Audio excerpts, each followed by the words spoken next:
बच्चों, तुम सभी का मेरे इस यूट्यूब चैनल में बहुत बहुत स्वागत है। आज तुम्हारे लिए हम लेके आए हैं फिजिक्स क्लास 12 चैप्टर 2 का फिर से एक important topic, electrostatic potential due to a point charge.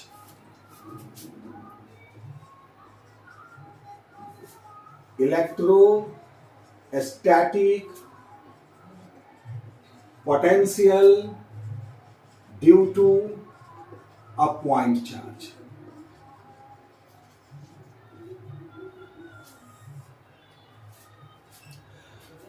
हम ये मान कर चल रहे हैं कि तुमको पहले से इलेक्ट्रोस्टैटिक पोटेंशियल के बारे में पता है, पोटेंशियल एनर्जी डिफरेंस के बारे में पता है, पोटेंशियल डिफरेंस के बारे में पता है। तो ये वीडियो देखो। अगर नहीं पता है तो पहले पोटेंशियल एनर्जी और पोटेंशियल का कंसेप्ट अच्छे से लेके आओ, फिर से वीडियो देखो। ये वीडियो हम क्यों बनाए हैं? इस वीडियो को बनाने का कारण ये है कि इस टॉपिक में बच्चे अक्सर प्लस माइनस के चिन्ह में कंफ्यूज होते हैं। एक प्रॉब्लम। दूसरा प्रॉब्लम, उन्हें यह समझ में नहीं आता है कि हम कौन सी फोर्स लें और थीटा की वैल्यू कितनी लें। वहां पर भी बच्चे कंफ्यूज होते हैं। तो इस कंफ्यूजन को दूर करने के लिए इस वीडियो को देखने के बाद आई होप कि तुमको बिल्कुल भी कंफ्यूजन नहीं रहेगा। इस टॉपिक से रिलेटेड तो कंफ्यूजन नहीं ही रहेगा। अगर तुम चाहते हो पोटेंशियल एनर्जी और पोटेंशियल का अच्छा कंसेप्ट ले, तो मैं रिकमेंड करूंगा SC वर्मा की बुक कंसेप्ट ऑफ फिजिक्स, देख सकते हो, बहुत अच्छी बुक है इस मामले में। और नहीं तो फिर कभी समय मिलेगा तो मैं वीडियो बनाऊंगा इस पर, पोटेंशियल और पोटेंशियल एनर्जी पर दोनों। तो अभी तो बात करते हैं यहाँ की। चैप्टर 1 में तुम पढ़ा होगा कि किसी भी पॉइंट चार्ज के चारों, अगर ये पॉइंट चार्ज है तो किसी भी पॉइंट चार्ज के चारों तरफ, इसके चारों तरफ, हर एक पॉइंट पर, इस चार्ज के चारों तरफ हर एक पॉइंट पर एक इलेक्ट्रिक फील्ड की वैल्यू असाइन की जा सकती है। अगर ये पॉइंट चार्ज है तो इसके चारों तरफ हर एक पॉइंट पर एक इलेक्ट्रिक फील्ड की वैल्यू असाइन की जा सकती है। उसी तरीके से चैप्टर 2 में तुम पढ़ा होगा कि अगर कोई चार्ज है तो उसके चारों तरफ किसी पॉइंट पर, चारों तरफ, चाहे यहां आओ, मान लो कि ये पॉइंट चार्ज है, इससे 2 मीटर हम इधर आए, चाहे 2 मीटर इधर जाओ, चाहे 2 मीटर इधर जाओ, चाहे 2 मीटर इधर जाओ, चाहे 2 मीटर इधर जाओ, इस पॉइंट चार्ज से कहीं भी जाओ तुम, इससे कितनी भी दूरी पर, तुम पोटेंशियल की एक फिक्स वैल्यू असाइन कर सकते हो। इस पॉइंट चार्ज के चारों तरफ पोटेंशियल की एक फिक्स वैल्यू असाइन कर सकते हो। मतलब क्या? मतलब अगर यहां पर एक पॉइंट चार्ज है प्लस Q, तो तुम इस चार्ज के कारण यहां पर पोटेंशियल की वैल्यू असाइन कर सकते हो। इस चार्ज के कारण यहां भी, स्पेस में कहीं भी, सभी जगह पोटेंशियल की एक वैल्यू असाइन कर सकते हो, जो वैल्यू एक यूनिक वैल्यू होगा और वो इस चार्ज के कारण होगा। मान लेते हैं चार्ज पड़ा हुआ है पॉइंट P पर और यहां से R डिस्टेंस पर कोई पॉइंट है A, और यहां पर हमको पोटेंशियल निकालना है। पोटेंशियल किसका होता है? ये बात दिमाग में बिठा लो कि पोटेंशियल पॉइंट का होता है। पोटेंशियल किसका होता है? पॉइंट का, किसी न किसी चार्ज के कारण। जैसे यहां ये चार्ज है, इस चार्ज के कारण कहीं भी अगर हम यहां बोले यहां पोटेंशियल बताओ तो बताया जा सकता है। हम बोले यहां पोटेंशियल बताओ तो बताया जा सकता है। हम बोलेंगे यहां पोटेंशियल बताओ तो बताया जा सकता है। मान लो यहां का पोटेंशियल 2 वोल्ट है, तो इसका मतलब हुआ इस चार्ज के कारण इस पॉइंट पर पोटेंशियल 2 वोल्ट है, सब जगह नहीं। इस चार्ज के कारण यहां पोटेंशियल मान लो 5 वोल्ट है, तो हम कहेंगे इस चार्ज के कारण यहां पर पोटेंशियल की वैल्यू 5 वोल्ट है। हर जगह इस चार्ज के वजह से पोटेंशियल की अलग अलग एक यूनिक वैल्यू होगी। ऐसा भी होता है कभी कि सभी जगह सेम वैल्यू हो, उसको इक्विपोटेंशियल सरफेस कहते हैं, उसके बारे में बाद में बात करेंगे। अभी तुम ये समझो कि इस चार्ज के कारण सभी जगह हम पोटेंशियल की कोई ना कोई वैल्यू असाइन कर सकते हैं। जब सभी जगह पोटेंशियल की वैल्यू पता कर सकते हैं तो यहां भी पता कर सकते हैं। तो क्वेश्चन यही है कि यहां कितना होगा पोटेंशियल, ये पता करके बताना है कि इस Q चार्ज के कारण यहां पोटेंशियल की वैल्यू कितनी होगी। तो उसके लिए तुम पढ़ा होगा कि किसी पॉइंट पर अगर तुमको पोटेंशियल निकालना है, जैसे इस पॉइंट पर पोटेंशियल निकालना है, तो यूनिट पॉजिटिव चार्ज को लेके यहां पर आओ। इस पॉइंट पर पोटेंशियल निकालना है तो यूनिट पॉजिटिव चार्ज को लेके यहां पर आओ। जिस पॉइंट पर पोटेंशियल निकालनी है उस पॉइंट पर जाओ। अगर इस पॉइंट पर पोटेंशियल निकालना है इसके वजह से, तो यूनिट पॉजिटिव चार्ज को लेके यहां पर आओ। अगर इस पॉइंट पर पोटेंशियल निकालना है तो यूनिट पॉजिटिव चार्ज को लेके यहां पर आओ। यूनिट पॉजिटिव चार्ज को लाना है कहां पर? उस पॉइंट पर जहां पोटेंशियल निकालना है। कहां से लाना है? इन्फिनिटी से लाना है। तो ये मान लो इन्फिनिटी है, यहां से क्यू नॉट चार्ज को हम लेके आते हैं कहां पर, ए पर। क्यों? क्योंकि हमको ए पर पोटेंशियल निकालना है। तो लाने में हमको वर्क करना होगा। क्यों करना होगा वर्क? अगर हम मान लो यहां पर हमको पोटेंशियल निकालना है और हम unit positive charge Q not को इन्फिनिटी से उठा के यहां पे लाएंगे, यूनिट पॉजिटिव चार्ज को इन्फिनिटी से उठा के यहां पर लाएंगे, तब यूनिट पॉजिटिव चार्ज हम कहां ढूंढे? तो क्यू नॉट चार्ज को हम लेके आएंगे कहां से? इन्फिनिटी से ए पर। और जितना वर्क करना पड़ेगा वो किसके लिए वर्क होगा? क्यू नॉट चार्ज को लाने में वर्क। तो यूनिट चार्ज को लाने में वर्क कितना होगा? क्यू नॉट से डिवाइड कर देंगे, बताएंगे। मान लो क्यू नॉट चार्ज को इन्फिनिटी से यहां पर लाने में वर्क है डब्ल्यू, तो यूनिट चार्ज को लाने में क्या होगा? W upon Q not. और यूनिट चार्ज को लाने में जो वर्क करना पड़ता है उसे ही तो पोटेंशियल कहते हैं, मतलब यही तो पोटेंशियल है। यूनिट पॉजिटिव चार्ज को इन्फिनिटी से ए पर लाने में जो वर्क करना होगा वही तो ए का पोटेंशियल है। तो मान लो हमारे पास क्यू नॉट चार्ज है और हम क्यू नॉट चार्ज को इन्फिनिटी से उठा के ए पे लाए तो वर्क करना पड़ा डब्ल्यू। तो यूनिट चार्ज को लाते तो वर्क कितना करना पड़ता है? W upon Q not. और यूनिट चार्ज को लाने में जो वर्क करना पड़ता है वही तो पोटेंशियल है। तो हम इस चार्ज को यहां से यहां तक लेकर के आएंगे तो वर्क क्यों करना पड़ेगा? क्योंकि ये भी पॉजिटिव चार्ज, ये भी पॉजिटिव चार्ज, ये चार्ज इस चार्ज को रिपेल करेगा कि नहीं, हम नहीं आने देंगे। हम इस चार्ज को लेके आएंगे, बोलेगा नहीं आने देंगे, धकेलेगा इस चार्ज को, ये रिपेल करेगा इस चार्ज को। हमको इसके रिपल्सन फोर्स के अगेंस्ट इस चार्ज को लेके आना होगा, तो नेचुरली हमको वर्क करना होगा। तो अब पहले पता ये करना है हमको कि कितना वर्क करना है। ये मालूम चल जाएगा तो क्यू नॉट से डिवाइड करेंगे, पोटेंशियल निकल जाएगा। क्या करना है हमको? स्टेप 1 हमको ये पता करना है क्यू नॉट चार्ज को ए पे लाने में कितना वर्क करना होगा। स्टेप 2 क्यू नॉट से डिवाइड करना है, पोटेंशियल निकल गया, बस इतना ही तो करना है। अब देखो इसमें प्रॉब्लम कहां कहां आती है, हम बात करते चलेंगे बीच में। क्यू नॉट चार्ज को इन्फिनिटी से यहां पर लाना है तो ऐसा नहीं है कि सीधे क्यू नॉट चार्ज को पकड़े और दौड़ते हुए चले आए, ऐसा नहीं करना है। क्यू नॉट चार्ज को यहां से यहां तक लाने में काइनेटिक एनर्जी चेंज नहीं होना चाहिए, क्योंकि काइनेटिक एनर्जी अगर चेंज होगा तो वो पोटेंशियल एनर्जी में रिफ्लेक्ट होगा और फिर हमको सही वैल्यू नहीं मिलेगी। इसलिए काइनेटिक एनर्जी चेंज नहीं होनी चाहिए। तो काइनेटिक एनर्जी का फॉर्मूला होता क्या है? Half mv²। मतलब काइनेटिक एनर्जी चेंज तब नहीं होगा जब भी चेंज नहीं होगा, मास तो कांस्टेंट रहेगा। भी चेंज हुआ तो काइनेटिक एनर्जी चेंज होता है, ये तो हम लोग जानते हैं। तो भी चेंज नहीं होना चाहिए, वेलोसिटी चेंज नहीं होना चाहिए। वेलोसिटी चेंज नहीं होना चाहिए मतलब यूनिफॉर्म वेलोसिटी। यूनिफॉर्म वेलोसिटी मतलब एक्सेलरेशन जीरो। एक्सेलरेशन कब जीरो होगा? जब नेट फोर्स जीरो। बात को समझो, काइनेटिक एनर्जी को कांस्टेंट रखने के लिए वेलोसिटी को कांस्टेंट रखना होगा। कांस्टेंट वेलोसिटी मतलब एक्सेलरेशन जीरो। एक्सेलरेशन जीरो मतलब क्या? Net force zero. तो नेट फोर्स जीरो कैसे होगा? नेट फोर्स जीरो कैसे होगा? जब हम इसको लेके आएंगे तो यहां इलेक्ट्रिक फोर्स तो उसको रिपेल करेगा। तो जितना इलेक्ट्रिक फोर्स रिपेल करेगा, जितना फोर्स से, उतना ही फोर्स अगर अपोजिट डायरेक्शन में हम लेके आए तो जितना फोर्स इधर लगेगा उतना ही फोर्स इधर लगेगा। तो जब दोनों फोर्स सेम हो जाएगा और इक्वल एंड अपोजिट तो नेट फोर्स क्या हो जाएगा? जीरो। और जब नेट फोर्स हो जाएगा जीरो तो वेलोसिटी कांस्टेंट, मतलब there will be no change in kinetic energy. वही तो करना है हमको। तो ऐसा कब होगा? जब इस चार्ज को एकदम आहिस्ता आहिस्ता आएंगे। अब तुम सोच सकते हो नेट फोर्स जीरो हो गया, चार्ज रेस्ट में है, तो भाई आएगा क्या? ठीक है, इन्फिनिटी पर वैसे भी पोटेंशियल जीरो होता है, माना गया, ऐसा एजम्पशन है, एजम्पशन। तो हम पहले उसको हल्का सा पुश करेंगे, जैसे वो मोशन में आया हम उसको कांस्टेंट वेलोसिटी से लेते आएंगे, इक्वल एंड अपोजिट फोर्स को जीरो करते हुए। जितना फोर्स इलेक्ट्रिक फोर्स लगा रहा है उतना ही फोर्स हम लगाएंगे और नेट फोर्स को जीरो करते हुए हम आहिस्ता आहिस्ता, धीमे धीमे, वेरी स्लोली हम यहां पर लेके आएंगे उसको।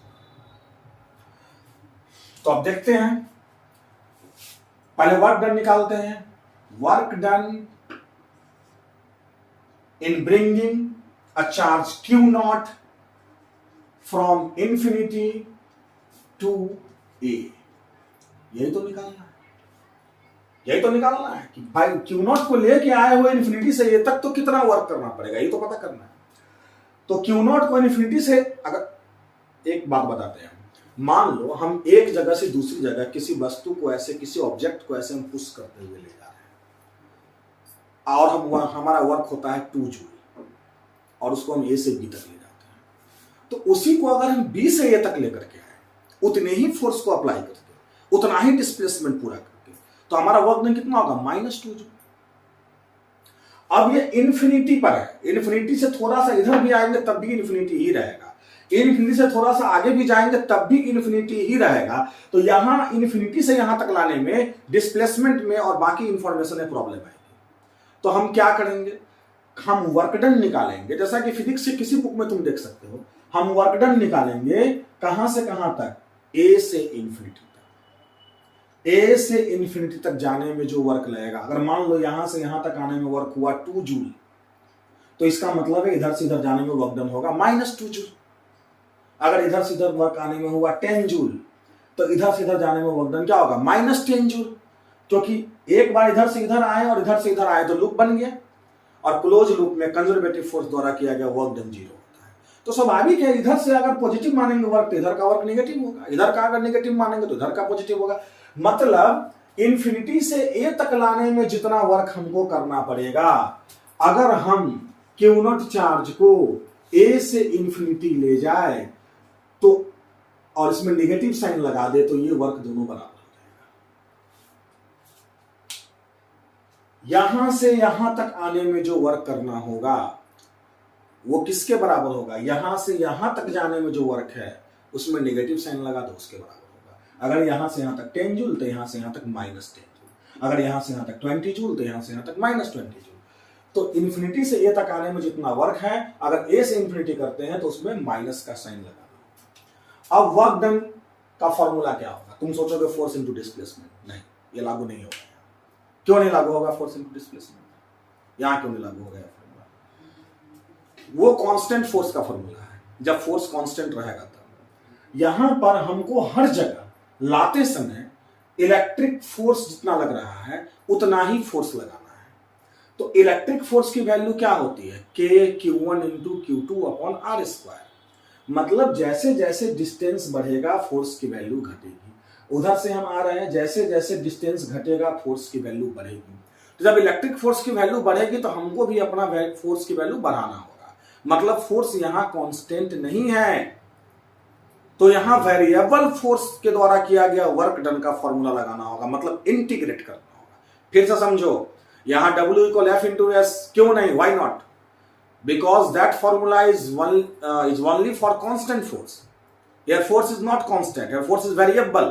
हम जैसे जैसे नजदीक आएंगे फोर्स की वैल्यू चेंज करेगी, फोर्स ज्यादा, रिपल्सन फोर्स का वैल्यू बढ़ता जाएगा, तो बदले में हमको भी अपना फोर्स की वैल्यू बढ़ाना होगा। और फोर्स यहाँ वेरिएबल है, मतलब हम वो वाला फॉर्मूला नहीं लगा सकते, इंटीग्रेशन वाला फॉर्मूला लगाना होगा। तो यहां फॉर्मूला रहेगा माइनस इंटीग्रेशन, कहां से कहां तक हम ला रहे हैं? ए से इन्फिनिटी ला रहे हैं, मतलब आर से इन्फिनिटी। एक्सटर्नल फोर्स द्वारा किया गया वर्क डन, एक चीज यहां पर हम कर देते हैं, work done by external force, ये लिख लीजिए, ओके नोट लिखा गया, work done by external force. तो यहां F एक्सटर्नल डॉट dr, ये हो गया वर्क डन। अब एक क्वेश्चन उठ सकता है दिमाग में जो नेचुरल है कि भाई जब हम इससे इधर ले जाएंगे तो हम वर्क क्यों करेंगे? अगर हम ऑब्जेक्ट को छोड़ दें तो ऑब्जेक्ट तेजी से भागेगा उधर, जबकि हमको चेंजिंग काइनेटिक एनर्जी को 0 रखना है। तो अगर इधर भाग रहा है चार्ज तो हमको इधर से इस डायरेक्शन में फोर्स लगाना होगा ताकि वो धीरे धीरे आहिस्ता आहिस्ता आगे बढ़े। मतलब ये कि हमारे द्वारा लगाया गया एक्सटर्नल फोर्स यहां क्या है, ठीक से देखो, F एक्सटर्नल dr, इसको हम लिखेंगे F एक्सटर्नल dr cos, और थीटा क्या होगा? एक्सटर्नल फोर्स और dr के बीच का एंगल। तो एक्सटर्नल फोर्स इधर लग रहा है, नहीं सॉरी, एक्सटर्नल फोर्स इधर लग रहा है, एक्सटर्नल फोर्स इधर लग रहा है। हम ऐसे लेकर के आ रहे थे, शुरू में सोचे थे हम, लेकिन इस केस में क्या हो रहा है? इस केस में हम वर्क डन निकाल रहे हैं ए से इन्फिनिटी तक जाने के लिए। तो ए से इन्फिनिटी तक जाने के लिए तो इलेक्ट्रिक फोर्स इधर लग रहा है और उतना ही एक्सटर्नल फोर्स किधर लग रहा है? इधर। एक्सटर्नल, फिर से समझो बात को, हम ये कौन सा वर्क डन निकाल रहे हैं? Q0 चार्ज को ए से इन्फिनिटी तक ले जाने में किया गया वर्क डन। तो क्यू नॉट चार्ज को जब इधर की ओर जाएगा तो उसको कौन ले जाएगा इधर, इधर इलेक्ट्रिक फोर्स पुश करेगा उसको कि भाई तुम जाओ उधर। लेकिन अगर हम नहीं कुछ करें तो ये काफी तेजी से भागेगा उधर, जबकि हमको धीरे धीरे ले जाना है। तो जितना इलेक्ट्रिक फोर्स इधर लगाएगा इसको, उतना ही हमको लगाना होगा इधर से एक्सटर्नल फोर्स, और नेट फोर्स को कर देना होगा 0, ताकि वो धीरे धीरे जाएगा। तो एक्सटर्नल फोर्स का डायरेक्शन किधर हुआ, एक्सटर्नल फोर्स का डायरेक्शन हुआ इधर, और डिस्प्लेसमेंट किधर हो रहा है इधर, यानी थीटा कितना हुआ 180। अब यहाँ क्या प्रॉब्लम होता है, कई जगह देखा गया है ऐसा, कई जगह मैंने देखा है, कहाँ मिस्टेक करते हैं स्टूडेंट। यहाँ पर कई जगह ऐसा होता है कि यहाँ पर क्या कर दिया जाता है, ये बता दिया जाता है जितना एक्सटर्नल फोर्स है उतना ही तो इलेक्ट्रिक फोर्स है, और यहाँ डाल दिया जाता है एफ इलेक्ट्रिक। अब जैसे ही अगर हम यहाँ पर डाल देंगे F electric dot D R, तो हमको इसके लिए F electric D R cos 180 नहीं करना होगा, 0 करना होगा, क्योंकि इलेक्ट्रिक फोर्स उधर है और डिस्प्लेसमेंट भी उधर है। तो यहां लिख दिया जाता है इलेक्ट्रिक और यहां लगा दिया जाता है कॉस 180। ये ब्लेंडर है, सब पर ध्यान रखिएगा। यहां एक्सटर्नल फोर्स है और यहां डी आर है, ये थीटा इस दोनों के बीच का एंगल है, एक्सटर्नल फोर्स और डी आर के बीच का एंगल। एक्सटर्नल फोर्स का डायरेक्शन इधर है, डी आर का डायरेक्शन उधर है, इसलिए कॉस कितना 180। कॉस 180 क्या होता है, -1, ये खत्म, R infinity F external D R. अब यहां पर हम बड़ी चालाकी से एफ एक्सटर्नल को एफ इलेक्ट्रिक लिख सकते हैं। यहां क्यों लिख सकते हैं, ये मैग्नीट्यूड है, इसको डायरेक्शन से कोई लेना देना नहीं। मैग्नीट्यूड जितना एक्सटर्नल फोर्स का है उतना ही इलेक्ट्रिक फोर्स का है, इसलिए यहां पर हम एक्सटर्नल के बराबर इलेक्ट्रिक लिख सकते हैं। यहां क्यों नहीं लिख सकते थे, यहां लिखते तो फिर कॉस को 0 करना चाहिए था। आर से इन्फिनिटी इलेक्ट्रिक फोर्स कितना होगा, के क्यू नॉट बट्टे R square D R. R से इन्फिनिटी, सॉरी क्या बाहर आ जाएगा इसमें, के क्यू नॉट बाहर आ जाएगा, आर से infinity 1/r square D are, के क्यू नॉट -1/r, आर से इन्फिनिटी, के क्यू नॉट -1/∞ प्लस 1/r, के क्यू नॉट अपॉन आर। ये हो गया वर्क डन कहां से कहां तक ले जाने में चार्ज को, फ्रॉम इन्फिनिटी टू ए लाने में। इसकी वैल्यू आया हमको के क्यू नॉट अपॉन आर। अब हमको इसको निकालना, अब हमको इलेक्ट्रिक फील्ड निकालना है, सॉरी इलेक्ट्रिक पोटेंशियल निकालना है। तो पोटेंशियल बराबर क्या होगा, ये जो वर्क डन निकला है इन्फिनिटी से ए तक लाने में, उसमें क्यू नॉट से डिवाइड कर, ये कितना आया है, K Q not upon R upon Q naught, K Q not upon R Q not से क्यू नॉट खत्म, therefore potential equal K Q upon R. इसको ऐसे भी लिख सकते हैं, v equal 1/4πε0 Q upon are.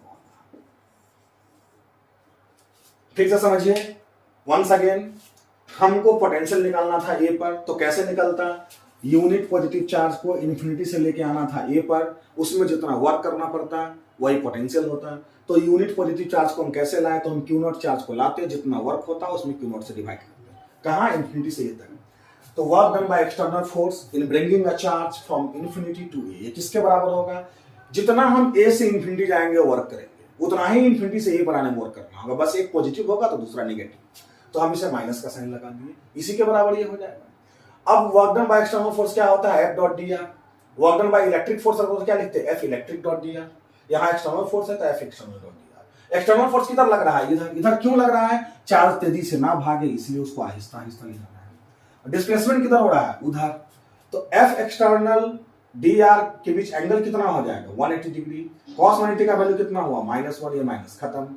F external D are, F external का magnitude उतना ही होगा जितना एफ इलेक्ट्रिक का मैग्नीट्यूड है, तो उतना ही फोर्स हम लगा रहे हैं, जितना इलेक्ट्रिक फोर्स लग रहा है उतना ही फोर्स हम लगा रहे हैं। इलेक्ट्रिक फोर्स का फॉर्मूला के क्यू नॉट बटे आर स्क्वायर। अब इसके नीचे जो भी है वो सब मैथमेटिक्स है। तो ये रहा, यहां से ऐसे में कर दे रहा हूं, ये हो गया पोटेंशियल का फॉर्मूला। तो पहले इसका स्क्रीनशॉट ले लो या नोट कर लो, ठीक है। अब इसका एक शॉर्टकट तरीका भी है, हम इसको शॉर्टकट तरीके से भी बना सकते हैं। देखिए, इसको मिटाते हैं,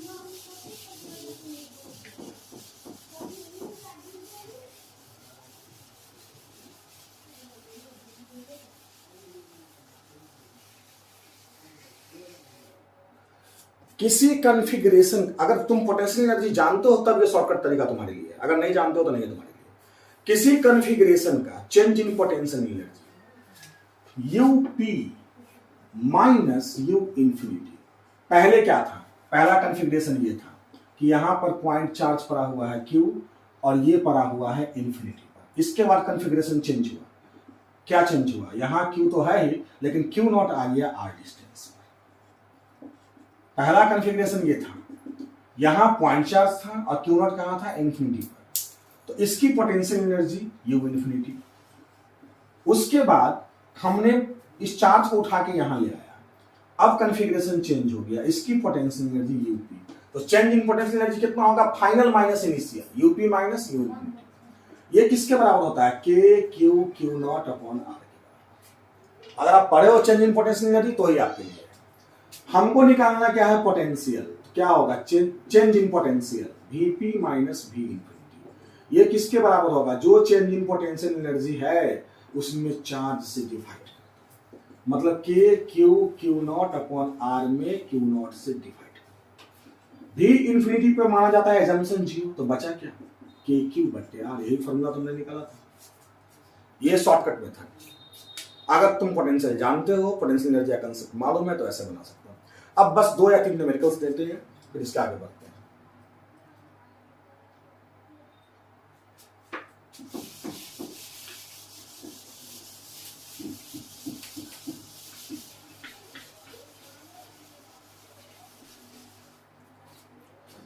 तो पोटेंशियल का न्यूमेरिकल्स बनाना बहुत इजी है, क्योंकि पोटेंशियल एक स्केलर क्वांटिटी है और बड़ी आसानी से तुम इसका न्यूमेरिकल्स बना सकते हो। मान लो, पहला न्यूमेरिकल्स लेते हैं, मान लो यहाँ पर कोई चार्ज है 10 माइक्रोकूलम और 2 मीटर के डिस्टेंस पर हमको यहाँ पर निकालना है पी पर पोटेंशियल। तो कैसे निकालेंगे, पोटेंशियल इक्वल के क्यू बट्टे आर। के की जगह कितना लिखेंगे, 9 into 10 to the power 9। Q की जगह 10 माइक्रोकूलम को कूलम में बदलेंगे, 10 के पावर -6 अपॉन 2। कितना हो गया, 9 में 2 से डिवाइड करेंगे तो 4.5, इनको 10 का पावर कितना होगा, 9 10 में 4। बड़ा इजी। दूसरा न्यूमेरिकल्स लो, मान लो ये पॉइंट है P और यहाँ पे चार्ज है 10 माइक्रोकूलम और यहाँ पे चार्ज है, मान लेते हैं हम 20 माइक्रोकूलम, ये -10 ये +20, और यहाँ पे निकालना है नेट पोटेंशियल कितना।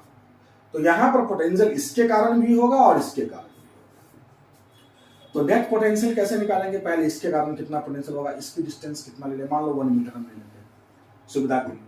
तो इसके वजह से पोटेंशियल कितना हो जाएगा, के क्यू यानी 20 माइक्रोकूलम अपॉन 1 माइनस, यहाँ नेगेटिव चार्ज है, के 10 माइक्रोकूलम अपॉन 1, यहाँ नेगेटिव चार्ज है इसलिए मैंने माइनस लिया है।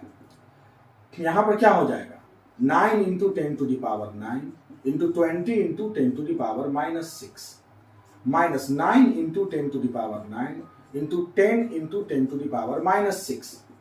कितना हो जाएगा, 9 into 10 to the power 9 sorry 9 into 20 into 10 to the power 3 minus 9 into 10 into 10 to the power 3। 9 दूना 18 गुने 10 की power 4 minus 9 into 10 to the power 4। कितना कॉमन आ जाएगा, 10 टू दी पावर 4 कॉमन आ जाएगा, 18 minus 9 it will be 9 into 10 to the power 4। ऐसा बना सकते हैं, बड़ा इजी है न्यूमेरिकल्स बनाना। और भी देखो, और भी देखते हैं।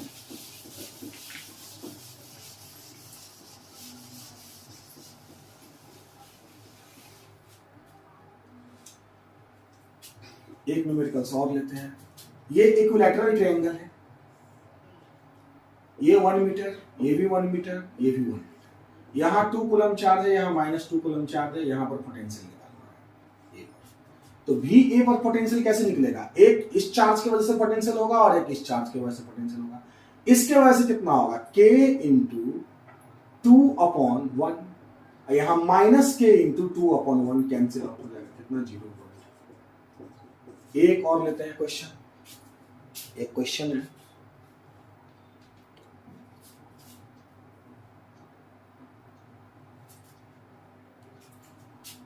-4 coulomb 4 microcoulomb,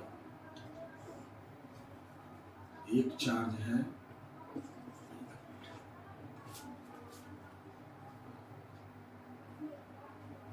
-4 microcoulomb plus 16 microcoulomb, और दोनों के बीच का डिस्टेंस है 60 सेंटीमीटर।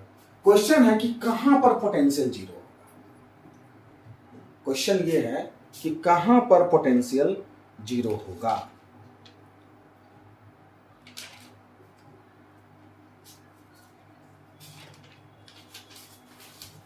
बड़ा इजी है बनाना। पोटेंशियल अंदर में भी जीरो हो सकता है, पोटेंशियल बाहर में भी जीरो हो सकता है।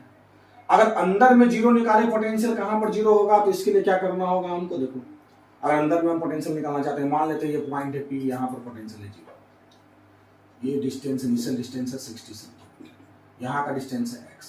तो यहां पर अगर पोटेंशियल जीरो है तो इसका मतलब क्या हुआ, इसका मतलब इसके वजह से जो पोटेंशियल है और इसके वजह से जो पोटेंशियल है, दोनों को जोड़ेंगे तो जीरो आना चाहिए।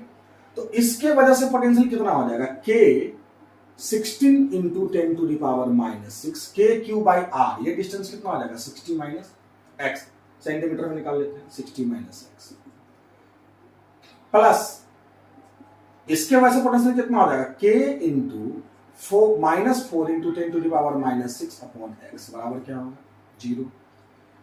यहां पर हो जाएगा k कॉमन ले सकते हैं तो कट के आ जाएगा 0। क्या क्या कॉमन आ सकता है, k कॉमन आ सकता है, 16 into 10 to the power -6 upon 60 minus x equals k4 into 10 to the power -6 upon x।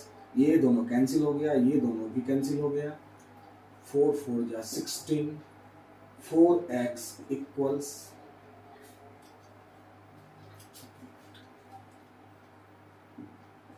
60 minus x, 4x plus x equal 60, 5x equal 60, therefore x equal 12 centimetre. मतलब इस चार्ज से 12 centimetre के distance पर potential क्या होगा, zero. और बड़ा easy है, तुम इसके बाहर भी निकाल सकते हो। इसके इसी तरह से जिस तरह से इनसाइड मैंने निकाला है न्यूमेरिकल्स, इसी के लिए इसी तरह से आउटसाइड पॉइंट भी ले सकते हो। तो हम और भी न्यूमेरिकल्स की क्लास कोशिश करेंगे कि इस पोटेंशियल पर और बाकी जो फिजिक्स के टॉपिक है सब बनाएं। तो नेक्स्ट टाइम फिर किसी दूसरे टॉपिक पर लेकर के आएंगे हम। तब तक के लिए आप सभी लोगों का थैंक यू।